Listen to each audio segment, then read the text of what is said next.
The steam from the coffee machine hissed, a weary sigh that settled over the vinyl booths and laminate tables of the 2AM diner. It was a sound I knew better than my own heartbeat. 4 or 5 years, this place, with its scent of stale grease and burnt sugar, had been my sanctuary, a predictable loop of wiping counters, refilling salt shakers, and forcing smiles at lonely travelers.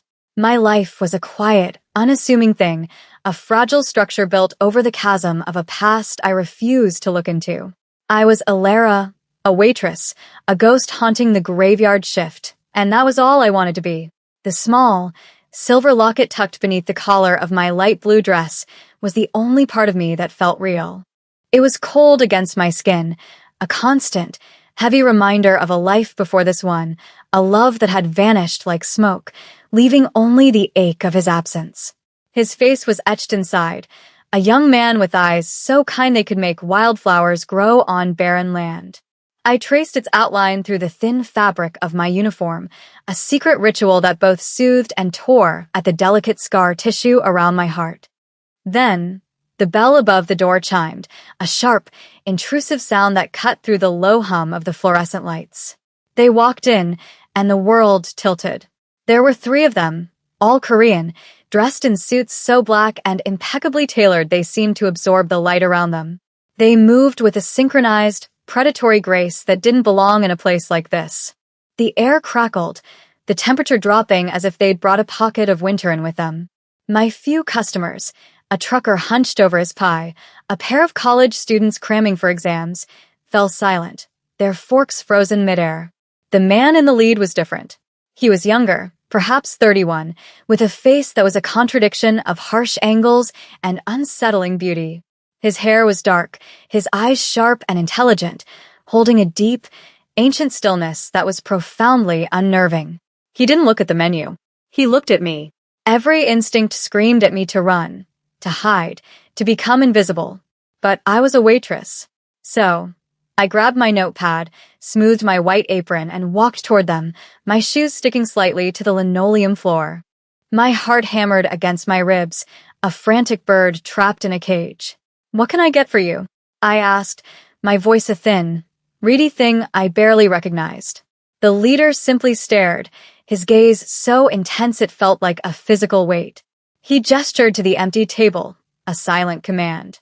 As I leaned over to place their glasses of water, my hands trembling, the chain of my locket snagged on the corner of the table. It snapped.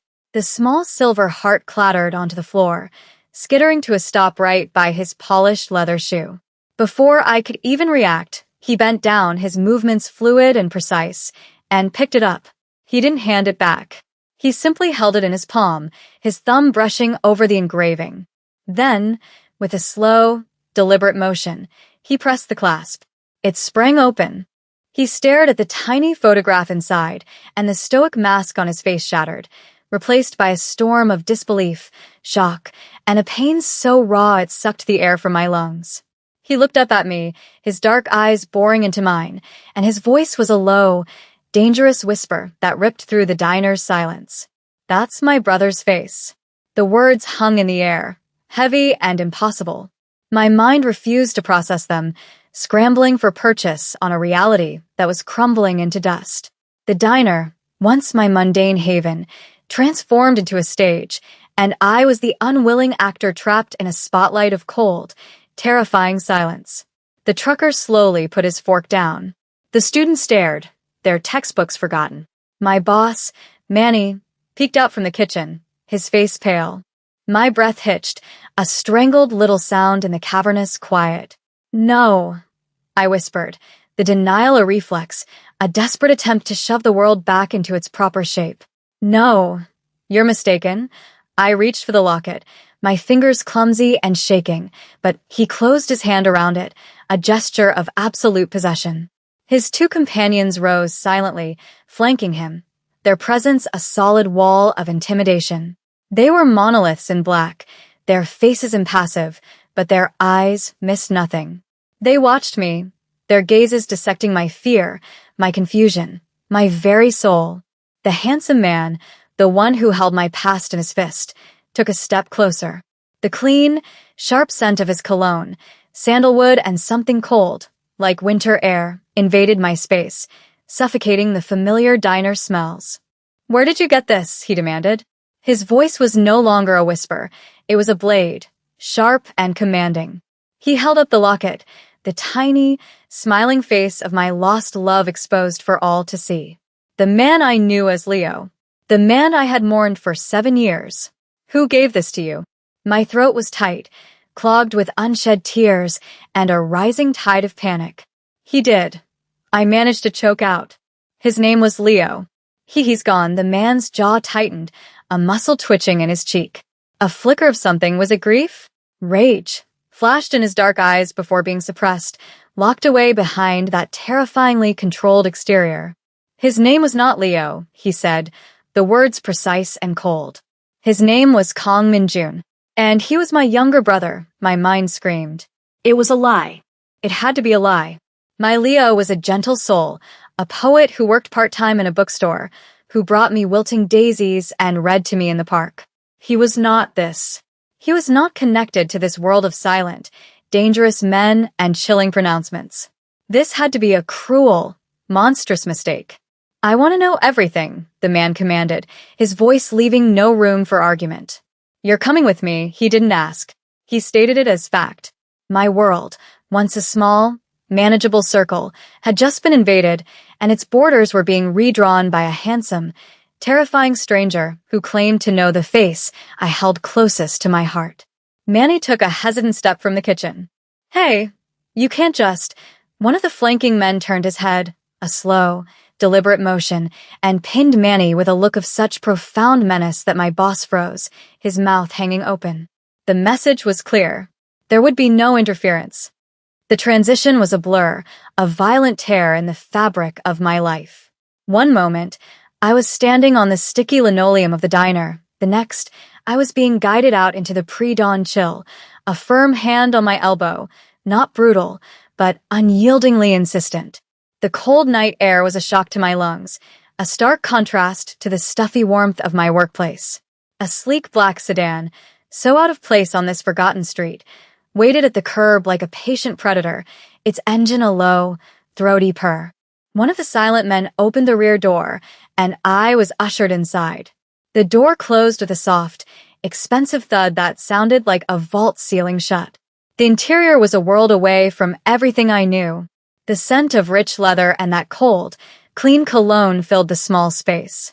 There were no worn vinyl seats, no lingering smell of fries, only the sterile, intimidating perfection of wealth and power.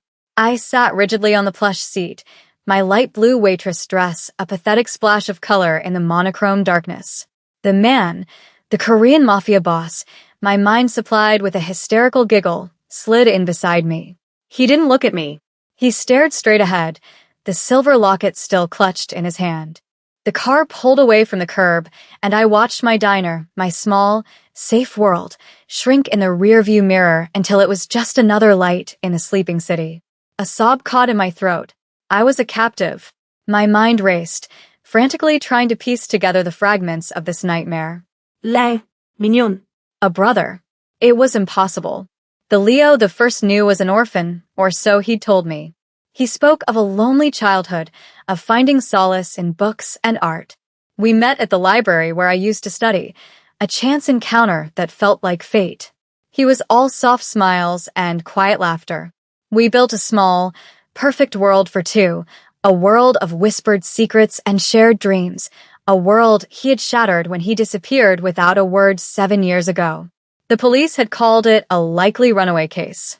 There was no note, no struggle, no body. He simply ceased to be. I clutched my hands in my lap, my knuckles white. How could the gentle boy who patched up a bird's broken wing be the brother of this cold, dangerous man? My gaze slid to the man beside me. In the intermittent glow of the streetlights, his profile was like something carved from marble, flawless, severe, and utterly unreadable.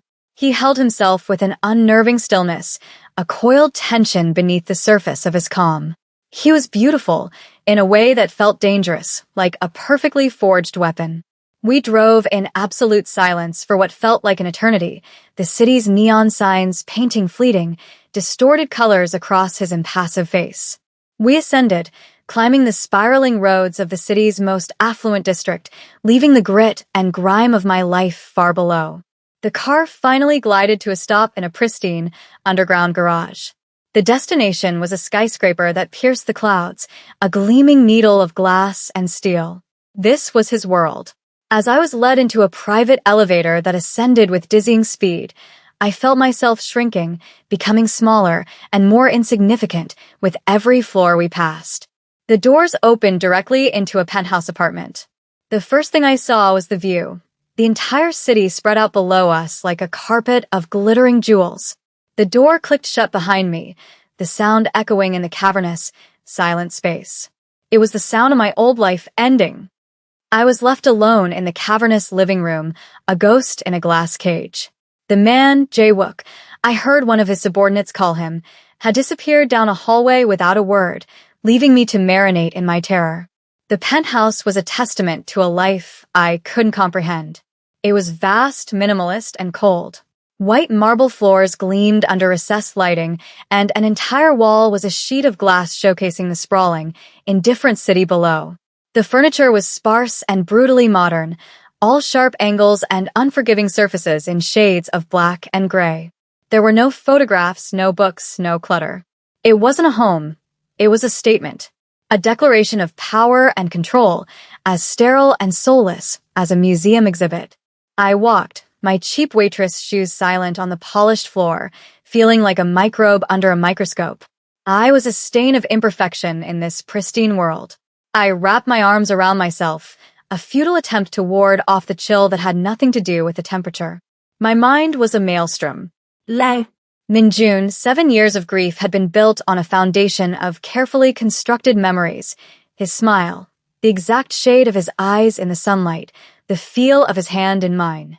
Now this man, this Jae-wook, had taken a sledgehammer to that foundation. He claimed my gentle, book-loving Leo was his brother, a man named Min-jun. It felt like a violation, a theft of my most private sorrow. Who was the man I had loved? Was any of it real? Or was I just a fool, a pawn in a game I never knew was being played? The silence stretched, amplifying the frantic beating of my heart. I drifted towards the glass wall, pressing my forehead against the cool surface. The city lights blurred through the tears I hadn't realized were falling. The wound of his disappearance, which had scabbed over into a dull, chronic ache, was torn open and bleeding anew. Footsteps echoed behind me. I turned, my body tense. Jae-wook stood there, watching me. He had removed his suit jacket, and the stark white of his shirt seemed almost luminous in the dim light. He held a small, leather-bound photograph frame. He didn't speak, just walked toward me and held it out. My eyes locked onto the picture. It was a candid shot of 2 young men, teenagers, laughing on a boat. One was clearly a younger Jae-wook. The other was Leo. My Leo. His hair was shorter, his face younger, but the eyes, the smile, it was him. Unquestionably him. He was looking at Jae-wook with such open, brotherly affection that it stole the breath from my lungs. His name was Kang Min-jun, Jae-wook repeated, his voice softer now, laced with a profound, weary sadness that resonated with my own. He was my brother. He saw the recognition, the final, crumbling piece of my denial, in my eyes. Now, he said, his gaze hardening again, all business. You will tell me everything you know. Start from the beginning. Tell me about the man you called Leo. The photograph was the key that unlocked the floodgates. Seeing him there, so young and vibrantly alive, next to the cold man who now stood before me, broke the last of my resistance. The image superimposed itself over my own memories, creating a jarring, painful composite. My gentle Leo, his brother's keeper. My quiet poet, a boy laughing on a boat. The truth, undeniable and devastating, settled in my bones. I sank onto one of the severe leather sofas, the frame held loosely in my trembling hands. The story spilled out of me, a torrent of words held back for 7 long years. I told him everything. About meeting in the hushed aisles of the city library, about his supposed orphan status, about the silly jokes and shared dreams. I described the small, insignificant details that had composed the whole of my world. The way he'd hum off-key when he cooked, his love for classic literature, the wildflower daisies he'd leave on my pillow. Jae-wook listened in absolute, unnerving silence. He didn't interrupt, didn't react, just stood by the glass wall, a dark silhouette against the glittering cityscape, his face an unreadable mask. Yet, I felt his attention like a physical force, absorbing every word. As I spoke, I realized I wasn't just talking to a captor. I was eulogizing the man I loved for a second time, and this time, I was sharing my grief with the only other person on earth who might understand it. A strange, fragile intimacy began to form in that sterile room, woven from the threads of our shared loss. He was no longer just a monster. He was Minjun's brother. He was mourning too. When my voice finally trailed off into a choked whisper, the silence that followed was different. It was no longer empty, but filled with the ghost of the man who connected us. Jae-wook finally moved, walking over to a sleek, minimalist bar. He poured 2 glasses of water, his movements economical and precise, and handed one to me. He ran away from this life, Jae-wook said, his voice low as he stared out the window. He hated it. He wanted to be normal, a poet. A bitter, humorless smile touched his lips for a fleeting second. He met you, and for a while, I think he turned to face me, his eyes dark with a history I couldn't imagine. My father was displeased. When Minjun refused to come back, he was disowned. We were told he was dead to us.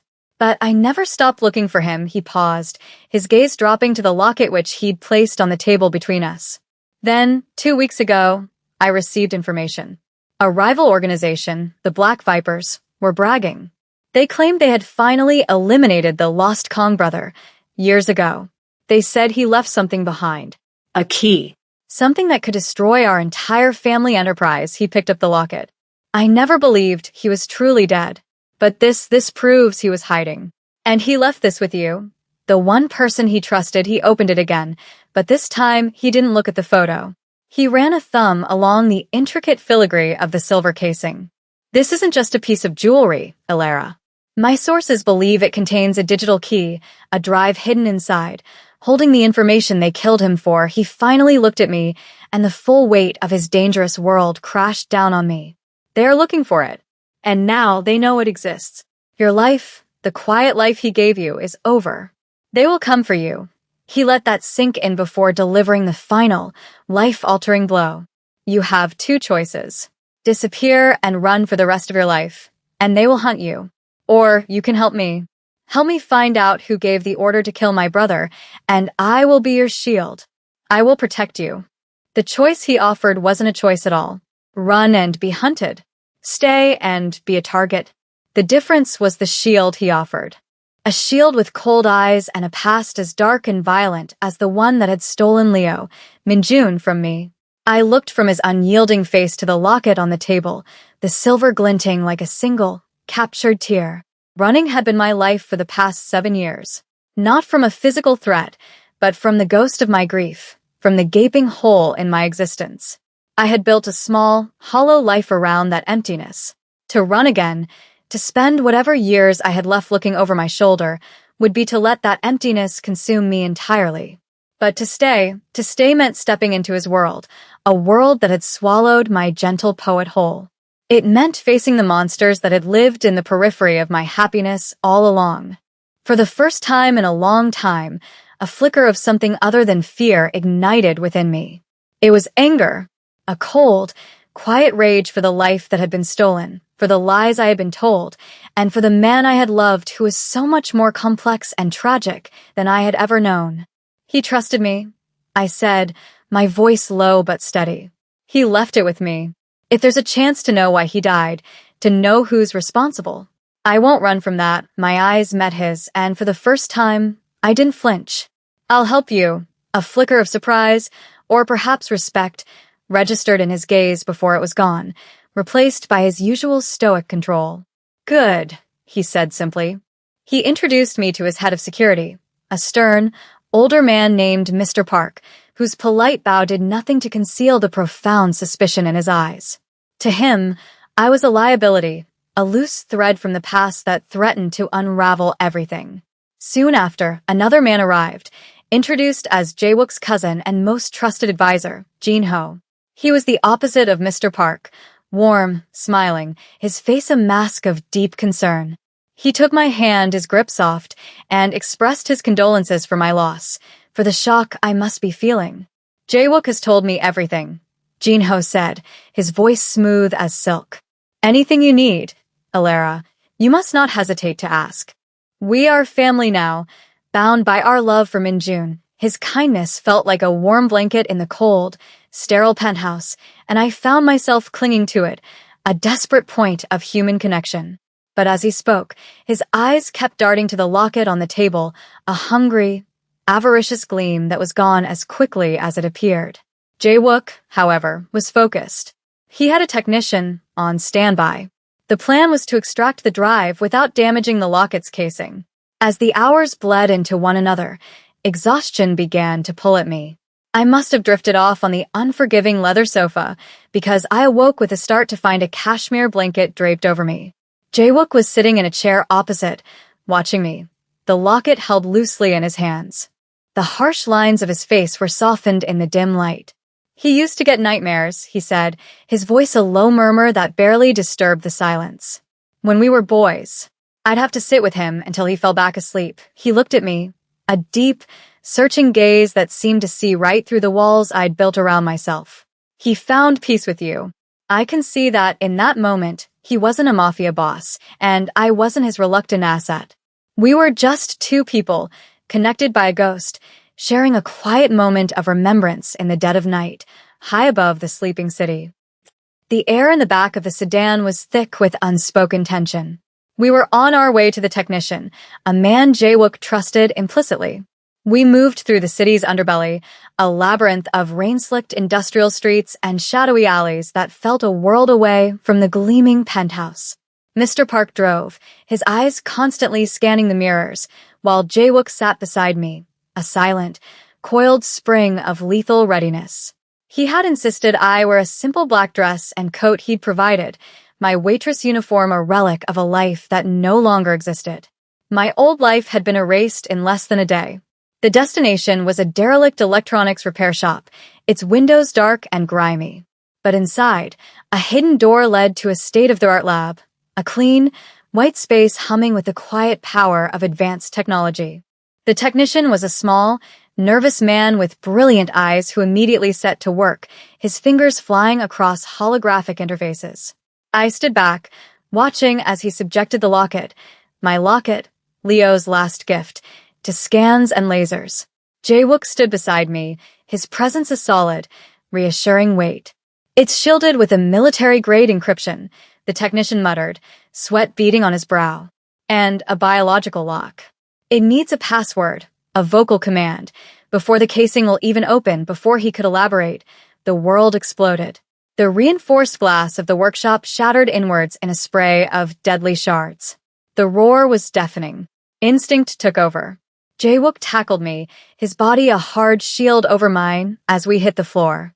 The air filled with a sharp, acrid smell of cordite and the percussive blasts of gunfire. Men in black tactical gear swarmed in through the shattered windows, their weapons sweeping the room. This was it. The Black Vipers. They had found us. My heart hammered against my ribs, a frantic, wild thing trying to escape. I was going to die here, in this hidden room, over a secret I didn't even understand. But as Jae-wook moved, pulling his own weapon with a terrifying, fluid grace, a strange clarity cut through my fear. He shouted an order at me in Korean, a language I didn't understand, but his meaning was clear from his sharp gesture towards a reinforced steel table. Get down. Stay there, he yelled in English. As he and Mr. Park returned fire, I scrambled behind the table, my breath coming in ragged gasps. Amidst the chaos, I saw something. One of the attackers was flanking them, moving toward a series of power conduits on the wall. He wasn't aiming at Jae-wook. He was aiming to disable the lab, to plunge us into darkness.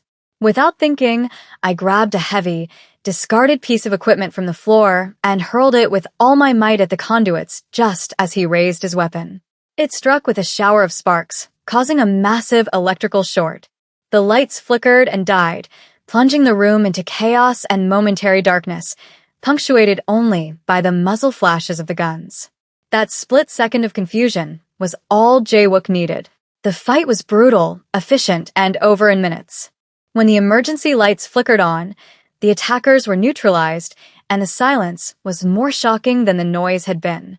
The technician lay wounded. The lab was a wreck. Jae-wook holstered his weapon and came to me, his face grim. He crouched down, his dark eyes searching mine for any sign of injury. "Are you hurt?" he asked, his voice rough with the dregs of adrenaline. I shook my head, unable to speak. His hand came up to cut my cheek, his thumb gently stroking away a smudge of dirt. His touch was firm, grounding, and in that moment, the barrier between us, captor and captive, protector and protected, evaporated, leaving only the stark, terrifying reality of our shared ordeal. We had survived. Together. The escape from the ruined lab was a blur of calculated movements and tense silence. We didn't go back to the penthouse. It was compromised now, a glittering trap. Instead, Mr. Park drove for hours, heading out of the city as the sky began to bleed with the first pale light of dawn. I watched the urban sprawl give way to dense forests, the concrete and steel replaced by towering pines and winding country roads. My mind was still reeling from the violence, the smell of gunpowder clinging to my clothes like a shroud. I had seen death, swift and brutal. I had participated, in my own small way. The woman who wiped tables and refilled coffee pots just 24 hours ago was gone, replaced by this stranger who threw heavy machinery in a gunfight. I didn't recognize myself. We arrived at a long, gated driveway that opened onto a magnificent estate hidden deep within the woods. It was a modern architectural marvel of glass and dark wood, built into the side of a hill overlooking a serene, mist-covered lake. It was as luxurious as the penthouse, but felt entirely different. Here, the sterile perfection was softened by the wild, untamed nature surrounding it. It was a fortress, but it felt like a sanctuary. Jae-wook led me inside, his hand never leaving the small of my back. He showed me to a guest suite with a balcony that opened up to the crisp, pine-scented air. "You'll be safe here," he said, his voice softer than I'd ever heard it. "No one knows about this place." He left me alone, and I stood under the spray of a scalding hot shower, washing away the grime and the terror of the night, but the memories remained, seared into my brain. Later, I found him in a large, open living space, staring into a crackling fireplace. He had a small cut on his forearm that he hadn't mentioned, a dark line of blood against his white shirt. I went to the bathroom and returned with a first aid kit I'd found, my movements slow and deliberate. I knelt before him without a word and began to clean the wound. He didn't pull away. He simply watched me, his gaze intense and heavy. The silence was charged, filled with the things we couldn't say. His skin was warm beneath my tentative fingers. This simple act of tending to his injury was more intimate than any conversation we'd had. He was the most powerful, dangerous man I had ever met, yet in this quiet moment, I could see the cracks in his armor. I could see the weariness in his eyes, the burden of a life I could barely imagine. I saw Min-jun's brother. When I finished, my hand lingered on his arm. "Thank you," he said, his voice a low rumble, "for what you did back there. You were brave." I looked up, and our faces were inches apart. The air grew thick, electric. The world narrowed to the space between us, to the crackling of the fire and the frantic beating of my own heart. He leaned in, and I thought he was going to kiss me. I wanted him to. But then, the sound of an approaching car broke the spell. Gino. He swept in with his usual performance of effusive concern, his eyes wide with feigned horror as Jae-wook recounted the attack. "This is unacceptable," Jin-ho declared, his voice ringing with manufactured outrage. "The Vipers are getting bolder. We need to strike back, Jae-wook. We must find a way to open that locket. Perhaps there's an inscription, a clue on the casing?" He leaned closer, trying to examine the locket that Jae-wook now wore on a new chain around his own neck. A cold dread trickled down my spine. His questions were too specific, his interest too keen. He was a vulture circling, and I was suddenly certain he was no ally. The days at the forest estate bled into one another, a strange paradox of peaceful seclusion and simmering, ever-present tension. The immediate threat had receded, but the mystery of the locket remained, a tangible weight between Jae-wook and me. We fell into a strange domestic routine. We ate our meals together in the vast, sun-drenched dining room, the silence between us no longer awkward, but companionable. He spent hours in his study, making calls in low, urgent Korean, rebuilding his defenses, hunting for information. I spent my time exploring the house and the surrounding woods, the quiet beauty of the lake a balm to my frayed nerves. But we were always drawn back together, tethered by the ghost of Min-jun and the silver heart that held his last secret. One evening, Jae-wook brought a small, worn wooden box into the living room. "These were his," he said, placing it on the table between us. The few things he took with him when he left, inside was a collection of frayed paperbacks, a handful of sketches, and a thin journal filled with his elegant handwriting. It was a treasure chest of my Leo, and a window into the soul of Min-jun. We spent hours sifting through the pieces of his life. I would read passages from his favorite books aloud, and Jae-wook would tell me the stories behind the childish drawings tucked between the pages. We were piecing him together, my version and his, creating a more complete picture of the man we had both loved and lost. "He wrote this for you, didn't he?" Jae-wook asked, holding up a loose sheet of paper from the journal. It was a poem, one I knew by heart. Leo had written it for me on our first anniversary, a beautiful, aching piece about finding a safe harbor in a storm. I nodded, my throat tight with emotion. I began to recite it from memory, my voice soft in the quiet room. "The silver moon is a locked door, but your eyes are the key." As I spoke the words, something clicked in my mind, a sudden, blinding flash of insight. The poem, the words he wrote for me, they weren't just a declaration of love. They were a message. A vocal command. I whispered, my eyes wide as I looked at Jae-wook. The technician said it needed a vocal command. A password. Jae-wook went still, his gaze locking with mine, understanding dawning in his eyes. He carefully removed the locket from his neck and placed it on the table. My heart pounded in my chest. It felt as if Min-jun himself were in the room with us, guiding us. I took a deep, shaky breath, leaned close to the small silver heart, and spoke the final line of the poem, the line that had always felt like his ultimate promise to me. "My harbor in the storm," there was a soft, almost inaudible click. A nearly invisible seam appeared on the side of the locket, and it split open, not revealing the photo, but a tiny, hidden compartment. Inside, nestled in a bed of velvet, was a minuscule data chip. We had found it. We had unlocked his secret. The triumph was exhilarating, a shared victory that pulsed between us. But as Jae-wook carefully removed the chip and inserted it into a secure laptop, the atmosphere shifted. The data loaded, and the screen filled with encrypted files. It took him less than a minute to break the first layer of encryption. Ledgers, bank transfers, shipping manifests, and then a video file. He clicked it. The grainy footage showed a clandestine meeting. The head of the Black Vipers was there, but he was taking orders from someone else. The camera zoomed in on the second man's face. Gino. My blood ran cold. The video had no sound, but the betrayal was plain to see. A final text file contained Min-jun's last words, a report he never got to send. Jin-ho is working with the Vipers. He's been selling our secrets for years. He wants to take over. He found out about me. He's coming. I'm leaving this key with the only person I trust. Alara. Protect her. The truth was a brutal, physical blow. Jin-ho hadn't just betrayed Jae-wook. He had orchestrated his own cousin's murder. Jae-wook stared at the screen, his face a mask of stone, but I could see the tremor in his hands, the utter devastation in his eyes. Before either of us could react, Mr. Park burst into the room, his face grim. "Sir, we have incoming vehicles." They breached the outer perimeter. It's Jin-ho, the trap had been sprung. We weren't in a sanctuary. We were in a cage. The world narrowed to the sound of tires crunching on the gravel driveway and the frantic beating of my own heart. Jae-wook moved with chilling speed, the shock of betrayal instantly replaced by the cold focus of a commander. "Park, get the car." The tunnel exit. "Alara with me," he commanded, his voice a low, urgent growl. He grabbed my arm, pulling me from the living room as the first sounds of shattering glass echoed from the front of the house. Jin-ho hadn't come for a negotiation. He'd come for a slaughter.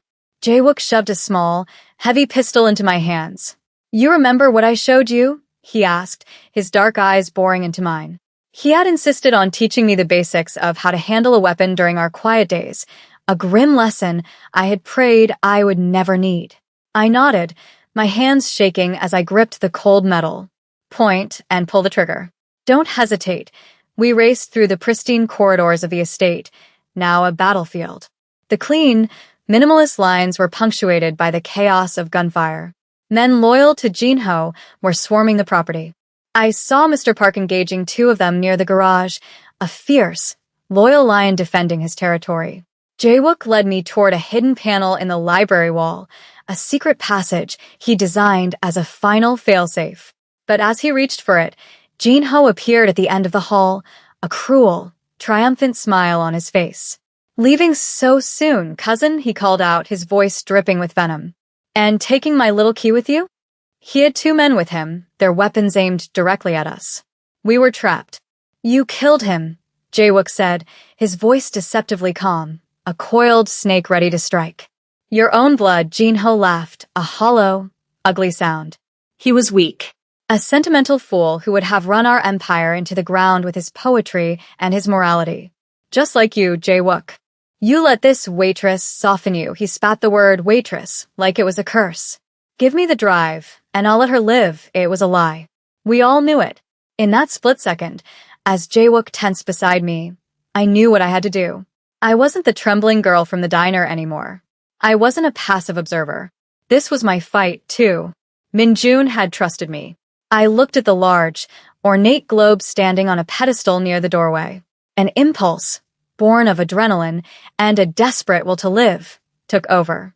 I raised the pistol, not at Jin-ho, but at the globe's metal base, and fired. The sound was deafening in the enclosed space. The bullet ricocheted, and the heavy globe, its balance thrown, toppled over with a tremendous crash, right into the path of Jin-ho's men. It was the diversion Jae-wook needed. He opened fire, his movements a blur of deadly precision. The hallway erupted into a storm of violence. I scrambled behind a large desk as bullets tore through the air. And then, silence. When I dared to look, Jin-ho's men were down. But Jin-ho himself was gone. He had retreated. The sound of sirens wailed in the distance, growing closer. Mr. Park must have called for backup. Jae-wook came to me, pulling me to my feet. His face was grim, but his eyes were blazing with a fierce, protective light. In the aftermath, surrounded by the wreckage of his beautiful home, with the promise of a new war just beginning, he pulled me to him. He cupped my face in his hands, his thumb stroking my cheeks, wiping away tears I hadn't known I'd shed. "It's not over," he said, his voice raw. "But we'll face it together." He leaned down and kissed me. It wasn't a soft, gentle kiss. It was fierce, desperate, and possessive, a brand of survival and a promise of a future, forged in the heart of chaos. It was the taste of loss and grief and a love that had risen, impossible and undeniable, from the ashes. 6 months later, the world was a different place. The war with Jin-ho's faction had been swift and brutal, but with the evidence from Min-jun's drive, Jae-wook had methodically dismantled his cousin's network of traitors and enemies. He didn't just win. He reshaped his family's entire enterprise, cutting away the rot, transforming it into something more formidable, something Min-jun might not have hated so much. We stood on the balcony of the penthouse, the city lights glittering below us, a familiar sight that now felt like a lifetime ago. My life was unrecognizable. The diner, the cheap apartment, the quiet loneliness, they were all memories of a different person. I had found a strength I never knew I possessed, a resilience forged in fire and loss. Jae-wook came to stand behind me, wrapping his arms around my waist, his chin resting on my shoulder. He was still a man of few words, still carried the weight of his world. But with me, the stoic mask would fall away, revealing the man who mourned his brother and loved with a fierce, unwavering intensity. I reached up and touched the locket, which I now wore every day. It wasn't a key to a dark secret anymore. It was a memorial, A reminder of the gentle poet who had unknowingly led me to this new, extraordinary life, and to this complex, dangerous man who had become my harbor in the storm. Our past was defined by tragedy, but our future, the one we were building together, was a testament to hope, a love story written in the language of survival.